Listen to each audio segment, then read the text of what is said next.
The afternoon sun streamed through the windows of Natalie Stone's studio apartment in Columbus's short north, illuminating dust motes that danced in the still air. She sat on her worn couch, one hand resting protectively on her swollen belly, staring at the acceptance letter from the boutique art gallery downtown. They wanted to feature her paintings in their autumn collection. It should have been the best news of her career. Instead, all she could think about was how she'd manage maternity leave when she was barely making rent. At 35, Natalie had finally found her voice as an artist. Her abstract landscapes had started gaining recognition in the Ohio art scene, small but steady. But the timing couldn't have been worse. She was 6 months pregnant, alone, and terrified. 8 months. That's how long it had been since the divorce papers were finalized. 8 months since Matt had walked out of their German village loft with nothing but his law books and his wounded pride.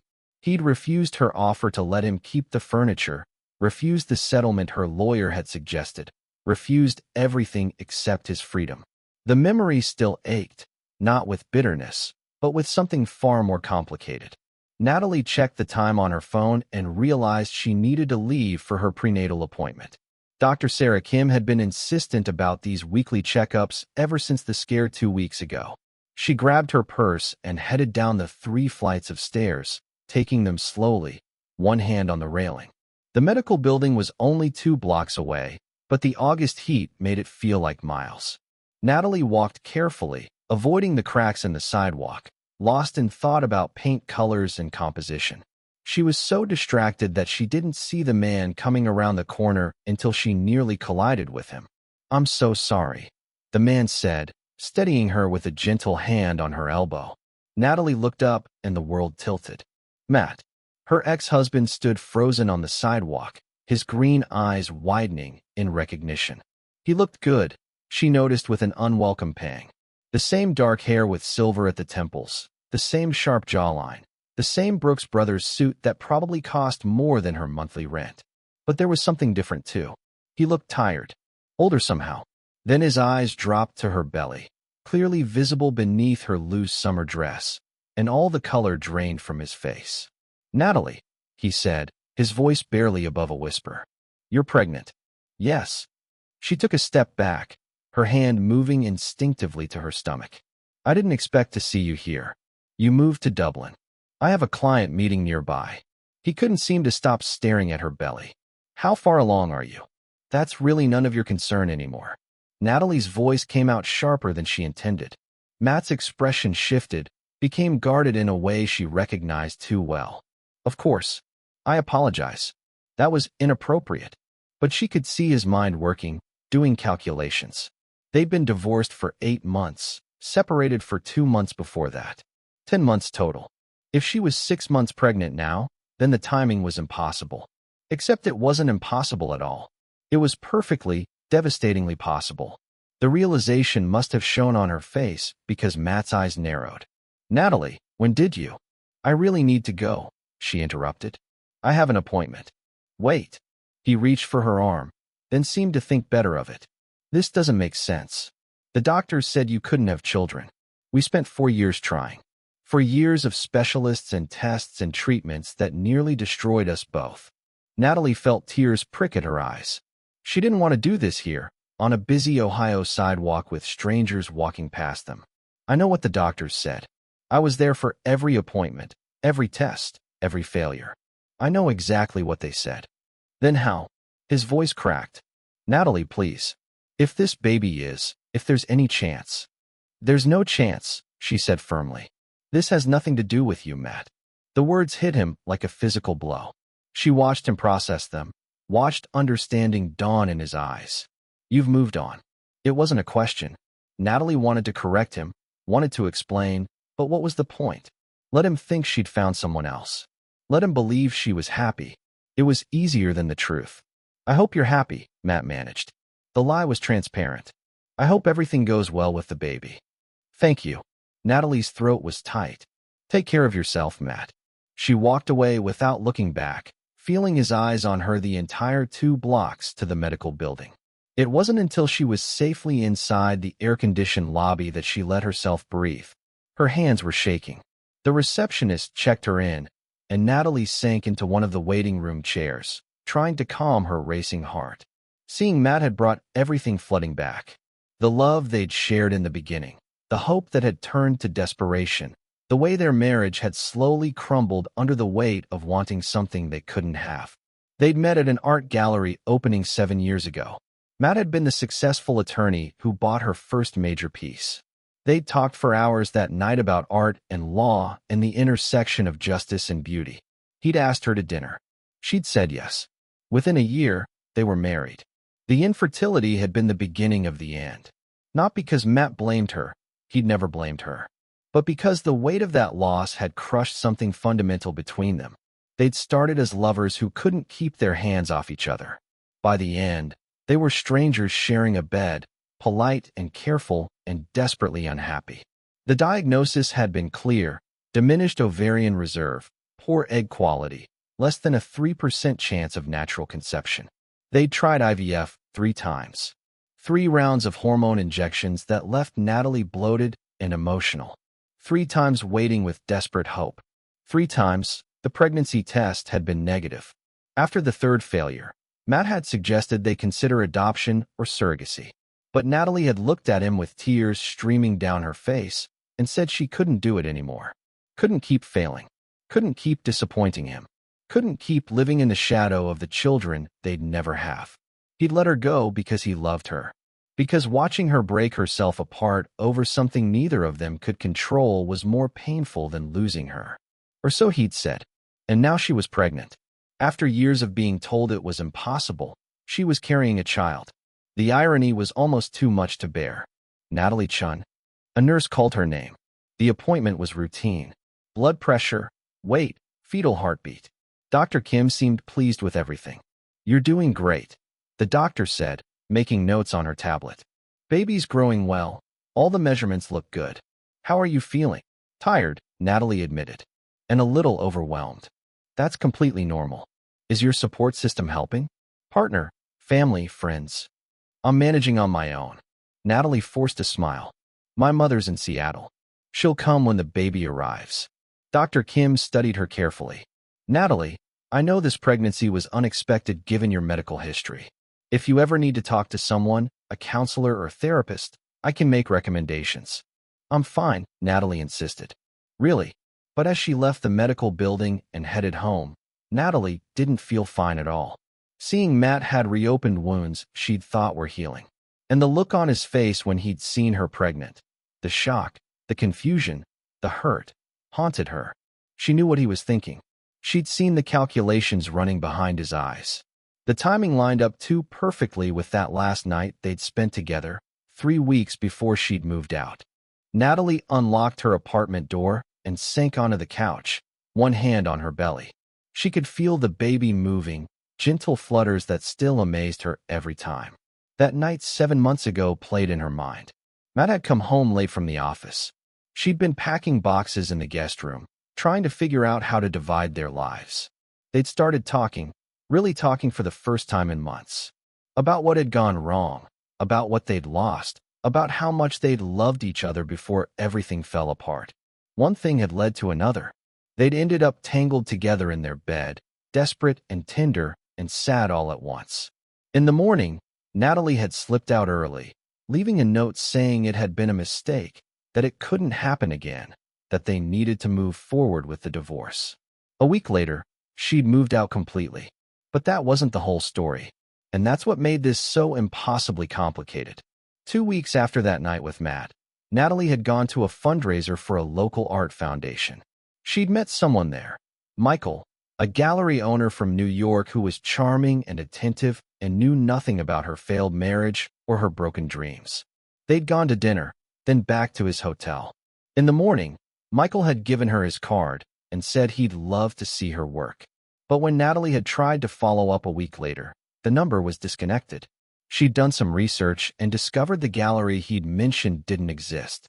Michael, or whatever his real name was, had lied about everything. When Natalie had missed her period a few weeks later, she'd assumed it was stress from the divorce. But the home pregnancy test had shown 2 pink lines. Then another test. Then 3 more, just to be sure. A miracle, Dr. Kim had called it. One of those inexplicable cases where the body heals itself or the diagnosis was incomplete or medical science simply doesn't have all the answers. Natalie had tried to figure out the paternity on her own. The timing was close, too close. Matt's baby or Michael's baby. Her ex-husband's child or a stranger's child. In the end, she decided it didn't matter. The baby was hers. That's all that mattered. She would raise this child alone, without Matt's money or Michael's lies. Just her and this impossible miracle. But now Matt knew. And the way he'd looked at her, the hope and pain mixed together in his eyes, made her wonder if she'd made the right choice. Natalie's phone buzzed. Unknown number. She almost didn't answer, but something made her pick up. Natalie, it's Matt. His voice was tentative. Please don't hang up. She closed her eyes. How did you get this number? You used to put me as your emergency contact everywhere. Your doctor's office still had my information on file from when we were married. They called me. Natalie's heart stopped. Why would they call you? You're on the way to the hospital right now. The ambulance left your building 15 minutes ago. What? Natalie sat up too fast, making her head spin. Matt, I'm sitting in my apartment. I'm fine. There was a long pause. You're not in an ambulance? No. I just got home from my appointment. Everything was fine. Dr. Kim said everything looked good. Jesus. Matt's voice was rough with relief. I got a call from Ohio State University Medical Center saying you'd been admitted in premature labor. They said they'd been trying to reach your emergency contact. I drove here as fast as I could. It must be a mistake. A wrong number or... Natalie stopped. Wait. Are you at the hospital right now? I'm in the lobby. I'll call them back and sort it out. I'm sorry to have worried you. Matt, wait. The words came out before she could stop them. Thank you.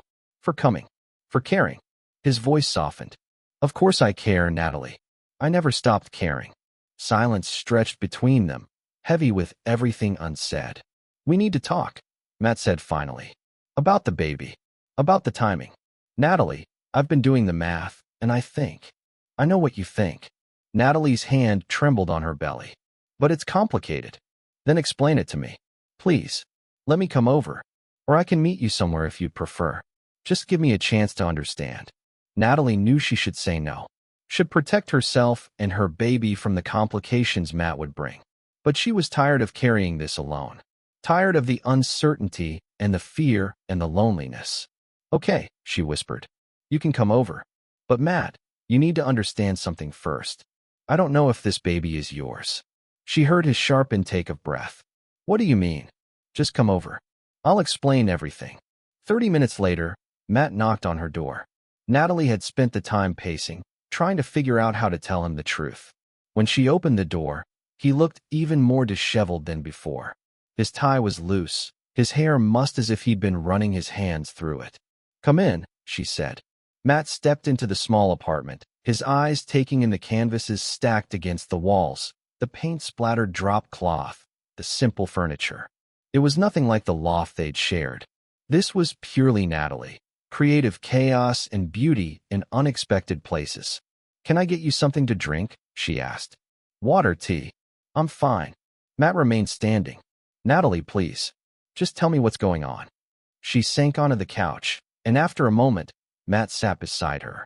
Not too close, but close enough that she could smell his familiar cologne. 7 months ago, Natalie began, her voice steady despite the tears threatening to fall. That night we spent together, 3 weeks before I moved out. Do you remember? I remember everything about that night, Matt said quietly. 2 weeks later, I went to an art fundraiser. I met someone there. A man named Michael. Or at least, that's what he said his name was. Natalie's voice hardened. We went on one date. Dinner. And then back to his hotel. She watched Matt's face go pale. I was trying to move on, she continued. Trying to convince myself I could have a life without you. But afterward, I felt nothing. Just emptiness. When I tried to contact him later, I discovered he'd lied about everything. His name, his gallery, all of it. And the baby, Matt's voice was strained. Could be his. The timing is close. Too close. I don't know, Matt. Given my medical history, conceiving naturally once seemed impossible.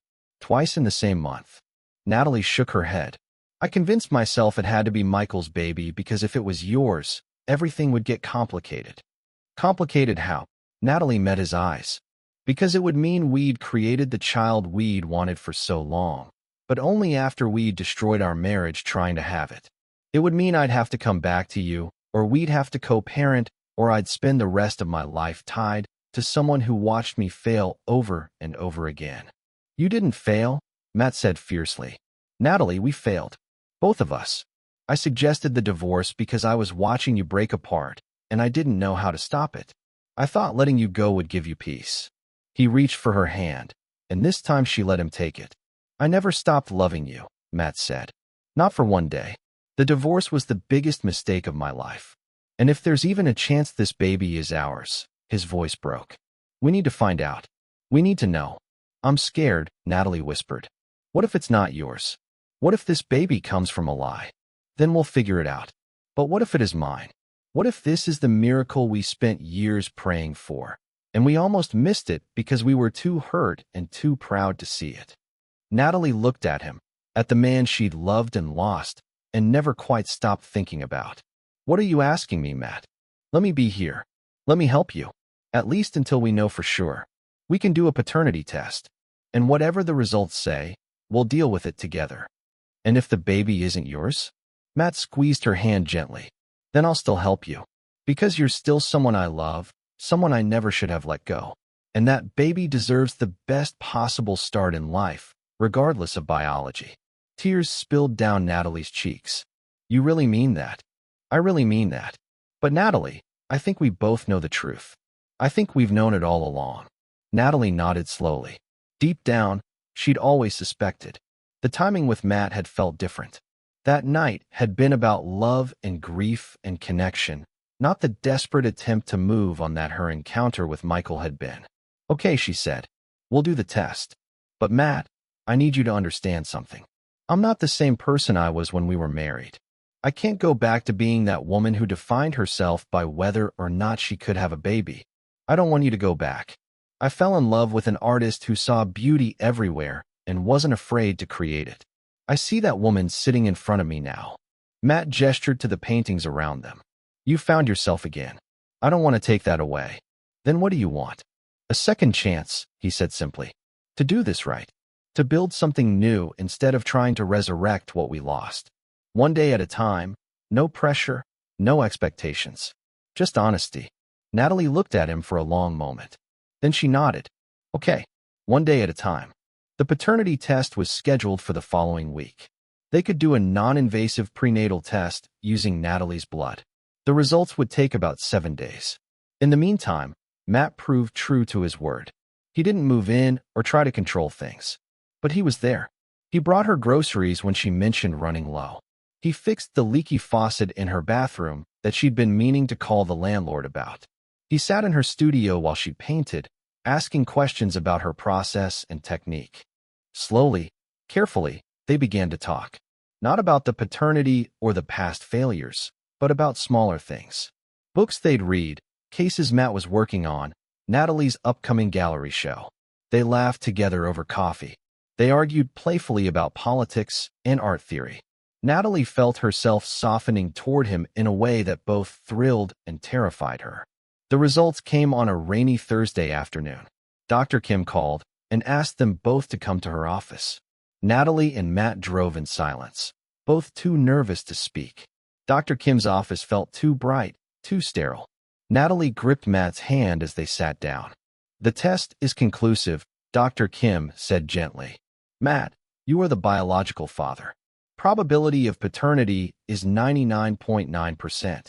The world seemed to stop. Natalie heard Matt make a sound, half laugh, half sob. His hand tightened on hers. We're having a baby, he whispered. Natalie, we're having a baby. I know, she said through her tears. I can't believe it. After everything, after all those years of trying. Matt pulled her into his arms, careful of her belly, and they held each other while they cried. All the pain and loss and heartbreak of the past years seemed to crystallize into this one perfect moment of clarity. They'd made this baby together during one night of desperate connection. And somehow, impossibly, it had survived when all the planned attempts had failed. I have one more piece of news, Dr. Kim said with a smile. Based on the ultrasound this morning, it looks like you're having a girl. A girl, Natalie repeated, wonder filling her voice. We're having a daughter. Matt kissed her forehead, her cheeks, her lips. I love you, he said. I never stopped loving you. I love you too, Natalie admitted. I tried not to, but I couldn't help it. The next 3 months passed in a blur of preparation and reconciliation. Matt didn't push her to move in with him, but his Columbus townhouse had a nursery ready within 2 weeks. Natalie kept her studio apartment, but started spending more nights at his place. They went to childbirth classes together. Matt attended every prenatal appointment, asking detailed questions that made Dr. Kim smile. Natalie painted a series of watercolors for the nursery, abstract landscapes in soft blues and greens. They were learning to be together again, but differently this time.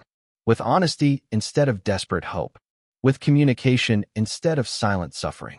I want to remarry you, Matt said one evening as they lay on the couch, his hand on her belly feeling their daughter kick. After the baby comes. If you'll have me. Natalie turned to look at him. Are you sure? We've only been back together for 3 months. We've known each other for 7 years. Loved each other for most of that time. I'm not waiting another day longer than necessary to make you my wife again. He kissed her gently. But only if you want that too.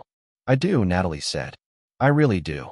Their daughter arrived on a snowy December morning, exactly 2 weeks before her due date. Natalie's labor was long and difficult, but Matt never left her side. When the nurse finally placed their baby in Natalie's arms, both of them were crying. She's perfect, Natalie whispered. Absolutely perfect. She looks like you, Matt said, touching one tiny hand. Their daughter's fingers wrapped around his thumb with surprising strength. What should we name her? Natalie asked. They discussed names, but never settled on one. Matt looked at his daughter, then at Natalie, his eyes shining. Grace. Her name should be Grace, because that's what she is. Grace that we didn't deserve, but received anyway. Grace Stone, Natalie said softly. It's perfect. 3 months later, Natalie and Matt stood in a small ceremony room at Ohio Columbus City Hall.